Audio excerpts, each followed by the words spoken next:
Ya, selamat sore. Kita ketemu lagi hari ini dalam mata kuliah hukum adat. Hari ini kita membahas teori masalah hukum kekeluargaan adat. Nah, jadi kalau kita bicara tentang hukum adat, pasti tidak lepas daripada hukum kekeluargaan atau kekerabatan. Ya, yang kita dengar di mana-mana pun itu ada hukum kekeluargaan, kekerabatan.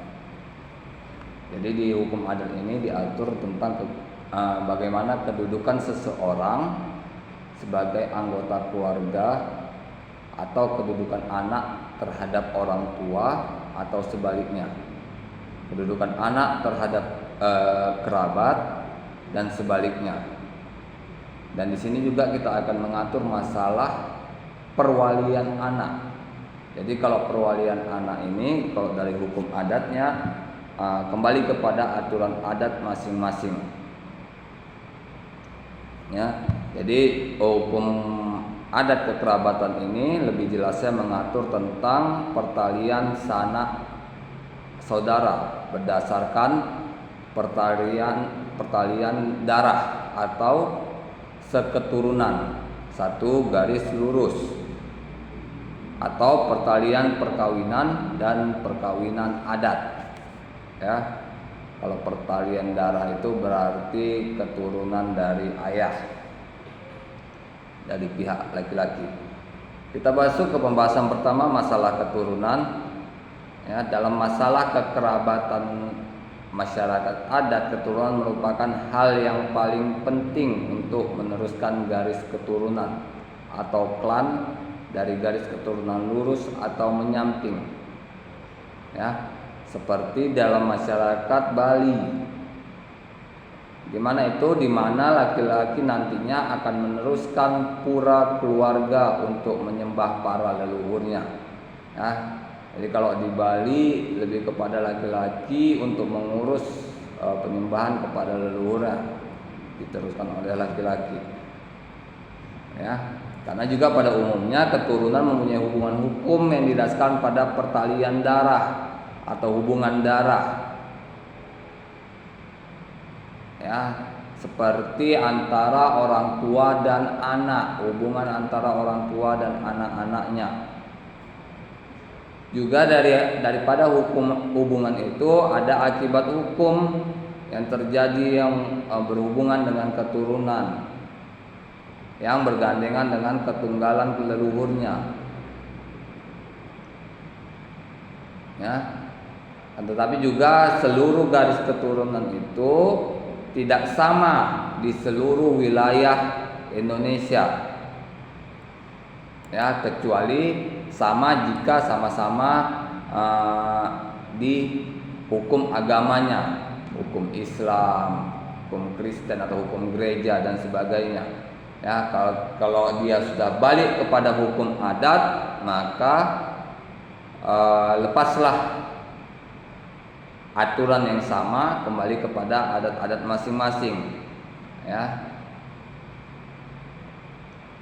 karena pasti kalau dalam adat ini akan mengedepankan garis keturunan. Ya, seperti yang saya bilang pada pertemuan kita sebelumnya, bahwa setiap masyarakat adat tidak ingin garis keturunannya putus. Ya, makanya sebisa mungkin anak-anak adat itu, anak-anak perempuan adat, ya, menikah dengan masyarakat adat juga untuk meneruskan garis keturunan. Ya, akan tetapi kalau masyarakat yang anak-anak laki-lakinya dibebaskan untuk melakukan pernikahan. Kalau misalnya kita lihat dalam adat Batak atau masyarakat Batak di Kota Medan ini, laki-laki kalau menikah dengan yang laki-laki Batak menikah dengan perempuan yang tidak Batak, tetap bisa meneruskan garis keturunan, bisa tetap meneruskan garis marganya. Ya, tapi jika perempuan adat Batak, ya, perempuan adat Batak yang memiliki marga Batak menikah dengan laki-laki yang tidak memiliki marga Batak atau memiliki marga adat lainnya, maka pastinya marga Batak yang melekat pada si perempuan akan putus di dirinya, ya, habis, nggak ada lagi keturunan marga-marga Batak selanjutnya. Ya, kalau yang di Bali pun lebih kurang seperti itu. Ya, jadi kalau perempuan Bali yang menikah dengan masyarakat luar Bali, luar adat Bali, maka akan hilang keturunan yang sama dengan dirinya. Ya.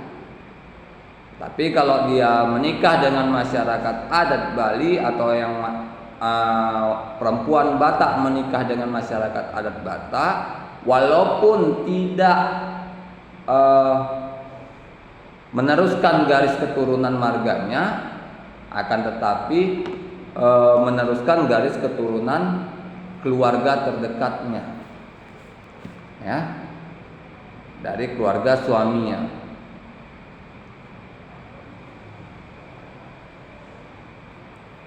Ya, di sini keturunan dapat kita bedakan dalam hukum adat. Keturunan itu dapat dibedakan dalam beberapa kategori. Yang pertama lurus. Apa itu maksud lurus? Yaitu apabila seseorang merupakan keturunan langsung dari atas ke bawah atau sebaliknya. Gimana itu? Bapak ke anak atau sampai ke cucu, itu garis lurus. Atau sebaliknya dari anak ke bapak sampai ke kakek, itu juga dari garis lurus. Ya, ini kalau kita lihat berarti satu garis lurus dari keturunan bapaknya. Yang kedua menyimpang atau bercabang, yaitu apabila kedua orang tua atau lebih ada ketunggalan leluhur. Apa itu? Misalnya bersaudara bapak atau ibu atau sekakek. Ya. Yang ketiga keturunan garis bapak atau patrilineal. Itu hubungan yang dilihat dari garis keturunan laki-laki atau bapaknya. Jadi seluruh garis keturunannya, marganya, segala macam itu dari laki-laki, dari ayahnya. Ada keturunan garis ibu, yaitu hubungan darah yang dilihat dari sisi ibu atau perempuan, atau yang kita kenal dengan matrilineal. Ya, ini kalau kita lihat ada di masyarakat Padang atau Sumatera Barat. Yang kelima ada keturunan garis ibu dan garis bapak atau yang biasa disebut parental. Yaitu apabila dilihat dari kedua belah pihak, yaitu ibu dan bapak. Jadi kedua-duanya mengakui, nggak ada penolakan. Ya, jadi dari si ibu mengakui, dari si bapak juga mengakui.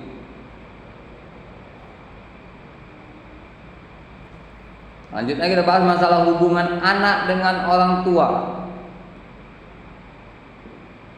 Ya, anak kandung memiliki kedudukan yang penting dalam keluarga, yaitu pertama sebagai penerus generasi. Ya. Jadi anak laki-laki itu sebagai penerus generasi, sebagai penerus marga. Seperti yang saya bilang tadi, anak laki-laki walau menikah dengan perempuan marga apapun, Jawa sekalipun, tetap dia balik ke marga si ayah. Ya. Kalau perempuan, walaupun dia menikah sekalipun dengan laki-laki yang satu adat tapi beda marga, pasti anaknya marganya berubah, nggak ikut ibunya, tetap ikut ke ayahnya.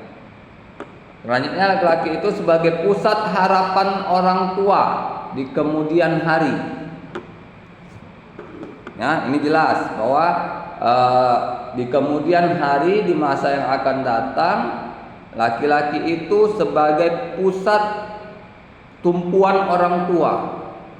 Ya, jarang orang tua meminta kepada anak perempuannya, kecuali memang anak laki-lakinya tidak bisa membantu. Ya, karena apa? Kalau dalam hukum Islam, laki-laki berhak memberi nafkah orang tuanya, walaupun tanpa sepengetahuan istri. Lain halnya, ya. Ini kalau saya cerita dari hukum Islam, ya. Kalau perempuan punya uang sebagai seorang istri, punya uang, ingin memberikan kepada orang tuanya, pasti harus izin dari suami dulu. Walaupun itu uang si perempuan. Ingat, ya.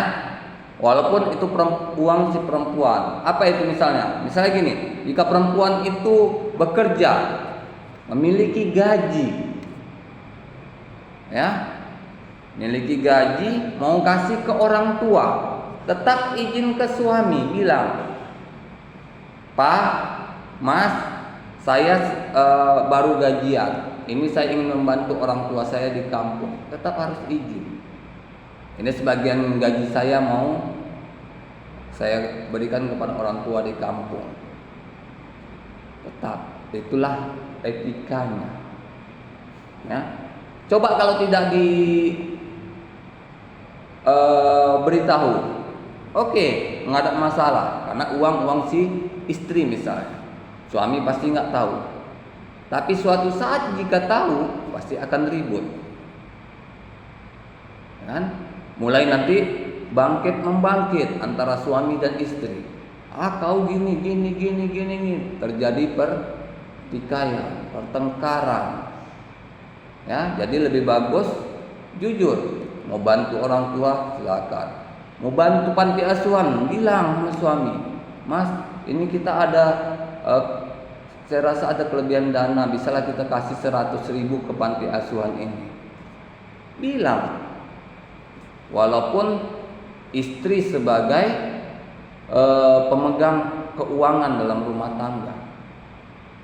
Jadi apapun pengeluaran yang tidak seharusnya, saya bilang tidak seharusnya, wajib kita beritahukan kepada suami, kecuali pengeluaran yang memang seharusnya, misalnya belanja bulanan, uang listrik, air, segala macam, itu nggak perlu kalian istri membilang kepada suami, ya. Tapi kalau di luar itu ngasih panti asuhan, misalnya ngasih orang tua, bantu saudara, bantu teman, tetap harus dibilang, walaupun itu pinjaman, ya, karena kita nggak tahu teman kita kapan balikannya. Laki-laki juga sebagai pelindung orang tua di kemudian hari. Bila orang tuanya sudah tidak mampu lagi secara fisik untuk mencari nafkah, ya. Kenapa ke laki-laki? Karena laki-laki itu harus bertanggung jawab. Jika di kemudian hari orang tuanya sudah tidak bisa apa-apa, pasti dia mencari anak laki-lakinya. Nggak akan mungkin dia mencari anak perempuannya. Apalagi anak perempuannya yang tinggal di rumah mertua, bakalan begaduh. Tapi kalau anak laki-laki, walaupun anak laki-lakinya di rumahnya itu ada mertuanya tinggal, itu tidak jadi masalah, karena itu rumah anak laki-lakinya, ya, bukan rumah menantunya. Makanya di hukum adat, anak laki-laki itu mempunyai harapan yang besar,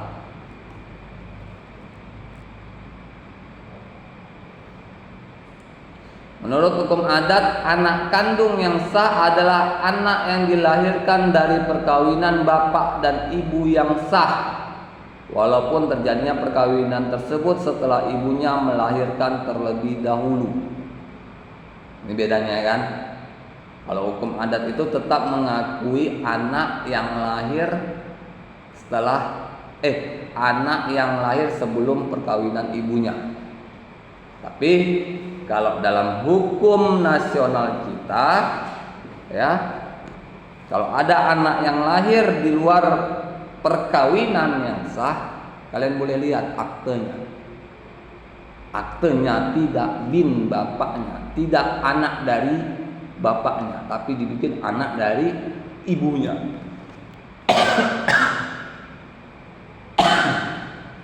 Ya, kalian lihat. Saya ada ngeliat tetangga saya aktenya. Ya, jadi yang dibuat nama ibunya, bukan nama bapaknya.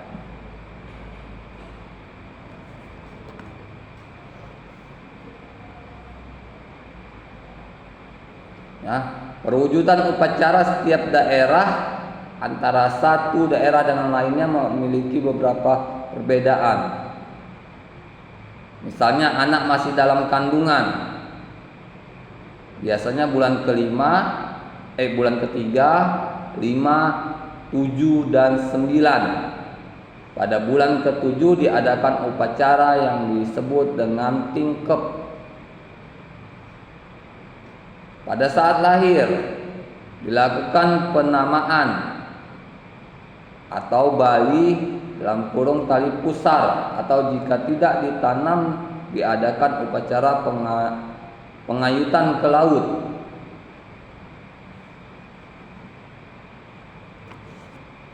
Yang ketiga, pada saat tali ari putus diadakan upacara sesajen, demikian juga pada saat pemberian nama. Setelah anak berusia 40 tahun 40 hari. 40 tahun. Setelah anak berusia 40 hari dilakukan upacara cukur rambut. Dan diteruskan pada saat anak menginjakkan kaki untuk pertama kalinya di bumi. Disentuhkan pada tanah. Ya.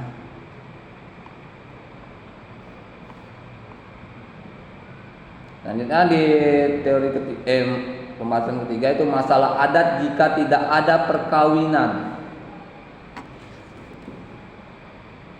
Ya, dalam hal ini diketahui ada dua pendirian. Yang pertama, menganggap anak-anak ini tidak bersalah, bebas celah, penghinaan dan hukuman walaupun hubungan perempuan dan laki-laki itu tanpa upacara adat, tanpa perkawinan atau suatu formalitas apapun. Perbuatan melahirkan anak tidak sah adalah dikutuk dan harus dienyahkan baik bagi ibu maupun bagi si anak. Ya, itulah dua pendirian, ada yang menerima, ada yang menolak. Apa itu? Dalam hal yang pertama, yang menerima tadi, bahwa kita lihat bahwa anak yang lahir di luar perkawinan beribu pada perempuan yang tidak menikah yang melahirkan ini dianggap sebagai suatu hal yang biasa dan tidak tercela, seperti halnya di Minahasa, Ambon, dan Mentawai.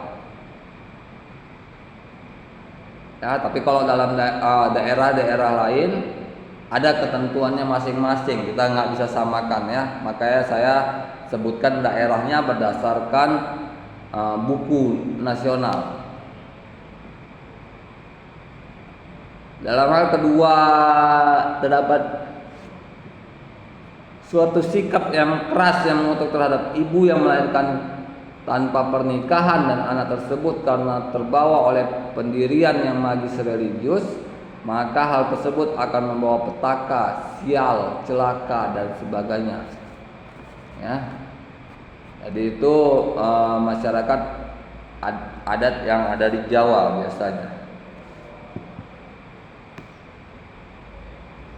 Nah, jadi kalau kita lihat banyaknya perbedaan pengertian tentang anak luar kawin, maka kita harus uraikan dulu pengertian tentang anak ini. Yang pertama, anak sah, yaitu anak yang dilahirkan dari pernikahan yang sah menurut hukum masing-masing agama dan kepercayaannya. Ya. Anak kandung adalah anak yang dilahirkan dari kandungan ibu dan ayah biologisnya. Ya. Jadi ibu dan ayahnya adalah orang yang sama. Anak angkat adalah seorang anak yang bukan keturunan dari suami istri, namun ia diambil, dipelihara dan diperlakukan seperti halnya anak keturunan sendiri, sehingga antara anak yang diangkat dan orang yang mengangkat anak timbul suatu hubungan kekeluargaan yang sama, seperti yang ada antara orang tua dan anak kandung sendiri. Itu kalau anak angkat. Yang keempat, ada anak tiri, yaitu anak kandung istri janda dari suami atau duda yang mengikuti tali perkawinan. Ya, jadi si istrinya sebelum menikah dengan suaminya itu sudah membawa anak dari perkawinan sebelumnya. Anak yang lahir di luar perkawinan adalah anak yang lahir dari seorang wanita yang tidak mempunyai suami, atau anak yang mempunyai bapak dan ibu yang tidak terikat dalam satu perkawinan yang sah. Ya, dalam hal anak luar kawin ini ada dua pengertian juga, yaitu anak yang lahir dari ayah dan ibu antara orang-orang mana tidak terdapat larangan untuk kawin. Ya, itu yang pertama. Yang kedua, anak yang lahir dari ayah dan ibu yang dilarang untuk kawin karena sebab-sebab yang ditentukan oleh undang-undang, atau jika salah satu dari ayah ibu di dalam perkawinan dengan orang lain. Ya. Jadi ada perkawinan yang dilarang dalam undang-undang, terutama perkawinan sedarah atau memiliki hubungan darah yang dekat, hubungan kerabat yang dekat. Contohnya apa? Misalnya kalian perempuan menikah dengan abang sepupu kalian dari ayah, bukan dari ibu, dari ayah, maka itu tidak boleh. Ya.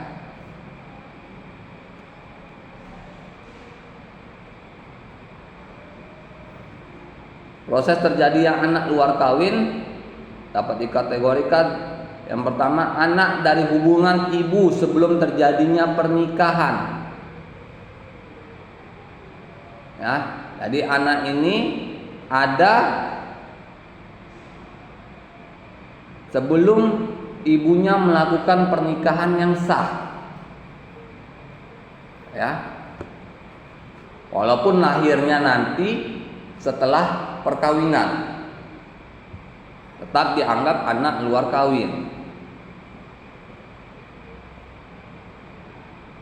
Anak dari kandungan ibu setelah bercerai lama dari suaminya.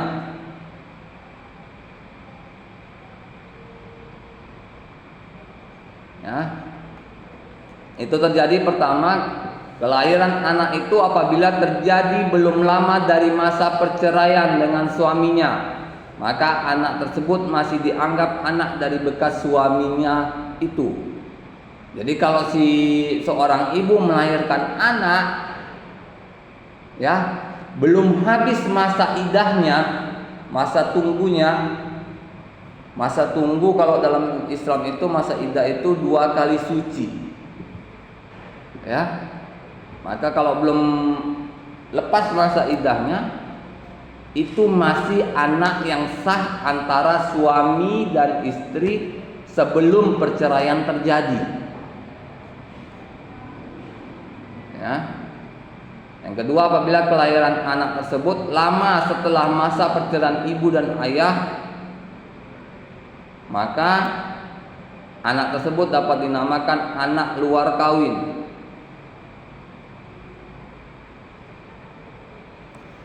Yang ketiga, anak dari kandungan ibu karena berbuat zina dengan orang lain. Alasannya itu suami tidak bisa melakukan kewajibannya memenuhi kebutuhan biologis istrinya, misalnya impotensi. Dapat dibuktikan oleh suaminya baik karena pengakuan pria yang melakukan zina dengan istrinya ataupun oleh istrinya sendiri atau oleh masyarakat.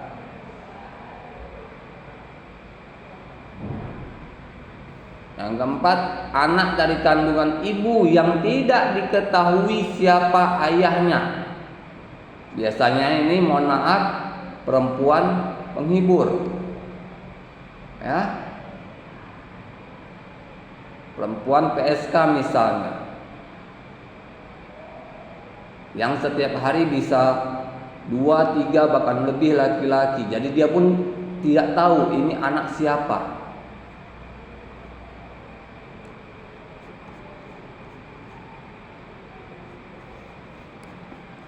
Hubungan anak dengan keluarga kita lihat di Tapanuli pada suku Batak, di mana sistem kerabatannya patrilineal.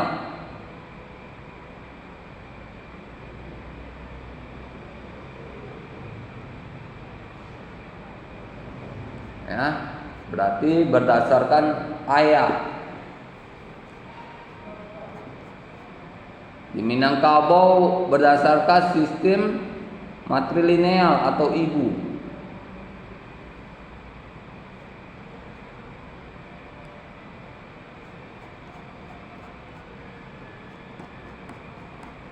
Selanjutnya masalah yang anak yatim piatu.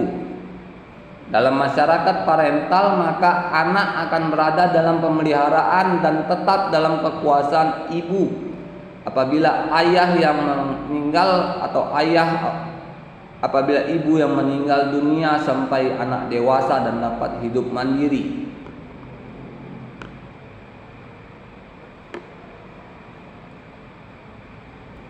Yang kedua, masyarakat matrilineal, yaitu anak yatim piatu. Dalam masyarakat matrilineal, jika yang meninggal dunia adalah si ibu, anak tersebut tetap menetap dipelihara dan berada dalam kekuasaan dari kerabat ibunya.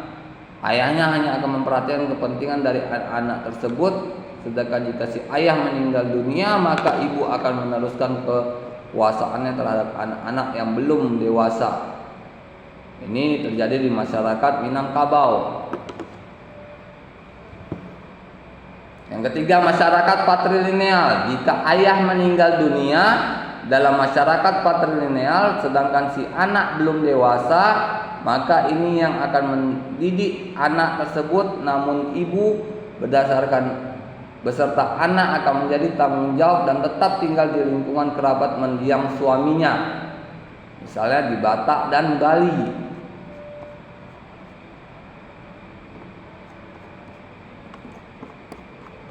Yang terakhir, masalah adopsi atau pengangkatan anak. Keturunan dalam masyarakat adat sangat diperlukan karena untuk meneruskan kekerabatan. Nah, jadi apabila dalam suatu keluarga tidak mempunyai anak, maka dapat dilakukan pengangkatan anak. Ya, tapi ada juga pengangkatan itu tidak hanya dilakukan apabila dalam keluarga tersebut tidak mempunyai keturunan, tetapi keluarga tersebut tidak mempunyai anak laki-laki untuk meneruskan kekerabatannya, seperti pada masyarakat Bali.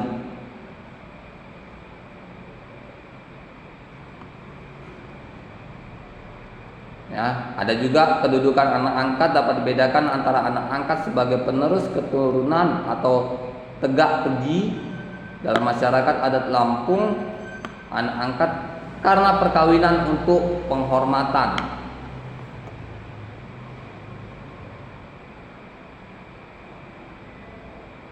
Ya, anak angkat yang dilakukan sebagai penghormatan adalah pengangkatan anak atau pengangkatan saudara.